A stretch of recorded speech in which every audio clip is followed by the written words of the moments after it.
बिस्मिल्लाहिर्रहमानिर्रहीम। अस्सलाम वालेकुम। शुमाल न्यूज़ के साथ मैं हूं अमार उल्फत। आपको बताते चलें, पुरानी कहानी, पुराना स्क्रिप्ट और पुराने किरदारों के साथ कुछ नए चेहरे एक दफ़ा फिर पर्दे स्क्रीन पर। पाकिस्तान में अब इलेक्शन आने पर पीडीएम जमातें जो एक पेज पर होकर 16 माह तक हुकूमत की, अब एक दूसरे पर बयानबाजी करते हुए अलग हो रही हैं।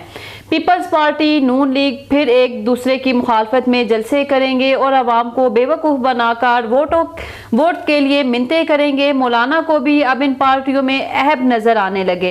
पीटीआई तर्जुमान ने मजीद कहा, इलेक्शन के बाद ये पार्टियां फिर एक हो जाएंगी और मिसाकी जमहूरियत पर हुक्मरानी करेंगी। आपको बताते चले, पुरानी कहानी, पुराना स्क्रिप्ट और पुराने किरदारों के साथ कुछ नए चेहरे एक दफ़ा फिर पर्दे स्क्रीन पर।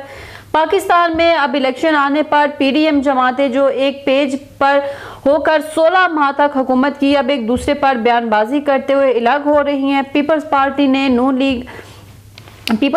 नून लीग फिर एक दूसरे की मुखालफत में जलसे करेंगे और अवाम को बेवकूफ़ बनाकर वोट के लिए मिन्नतें करेंगे। मौलाना को भी अब इन पार्टियों में अहब नजर आने लगे। पीटीआई तर्जुमान ने मजीद कहा, इलेक्शन के बाद ये पार्टियां फिर एक हो जाएंगी और मिसाक जमहूरियत पर हुक्मरानी करेंगी।